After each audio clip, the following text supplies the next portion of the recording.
এখন আমার অফিসের সমস্ত কাজ কমপ্লিট হয়ে গেছে, আর বাকি যে পার্সেলগুলো ছিল সেগুলো আমি একটা টোটোতে করে পাঠিয়ে দিলাম, কারণ সব পার্সেল আমি নিয়ে যেতেও পারবো না। কয়েকটা বড় পার্সেল ছিল তো সেগুলো আমি বাইকে সাইডে বেঁধে নিলাম। যদি টোটোতে দিয়ে পাঠাই তাহলে কখন যাবে না যাবে তার জন্য আমার কিন্তু অনেকটা লেট হয়ে যেতে পারে। পাম্পে তেল ঢুকাতে গিয়ে দেখছি পাম্পের দড়ি টাঙিয়ে রেখেছে, বলছে 1 ঘন্টা দেরি হবে, 1 ঘন্টা দাঁড়াও তারপরে তেল দিব। আমার পক্ষে 1 ঘন্টা দাঁড়িয়ে থেকে তেল নেওয়াটা সম্ভব না, তো আমি ভাবলাম ট্যাঙ্কিতে যা তেল আছে আজকের মতো কাজটা হয়ে যাবে। তো আমি আর দাঁড়িয়ে না থেকে পার্সেলগুলো ডেলিভারি করার জন্য বেরিয়ে গেলাম। এখানে একজন কাস্টমারের দুটো পার্সেল ছিল আর কাস্টমার বাড়িতে ছিল না। আমাকে বললো আমি একজনকে পাঠাচ্ছি, তুমি ওনাকে দিয়ে দাও। তো আমি ওনাকে পার্সেলটা ডেলিভারি করে দিলাম।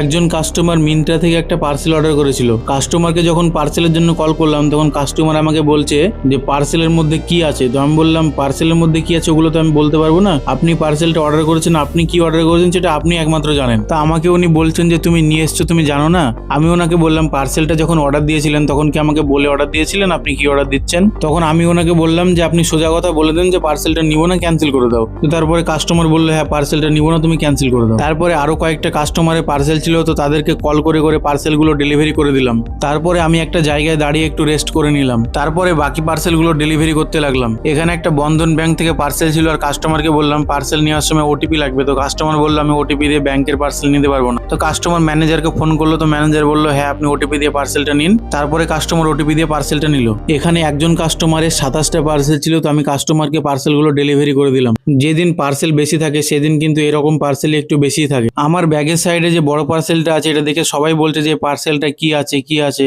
তো ফাইনালি আমি এই পার্সেলটা এতক্ষণে ডেলিভারি করতে পারলাম। আমার পিনকোডের বাইরে কয়েকটা পার্সেল ছিল, কারণ ওদের পিনকোডে বুকিং বন্ধ ছিল, তো আমাদের পিনকোডে বুক করেছিল। তো সেই পার্সেলগুলো গিয়ে আমি ডেলিভারি করে এলাম। পার্সেলগুলো ডেলিভারি করতে গিয়ে আমি সমস্যায় পড়ে গেলাম। সেই মেঘ উঠেছে আর বৃষ্টিও শুরু হয়ে গেল। কয়েকটা রিটার্ন ছিল, তো রিটার্নগুলো আমি পিক আপ করে নিলাম।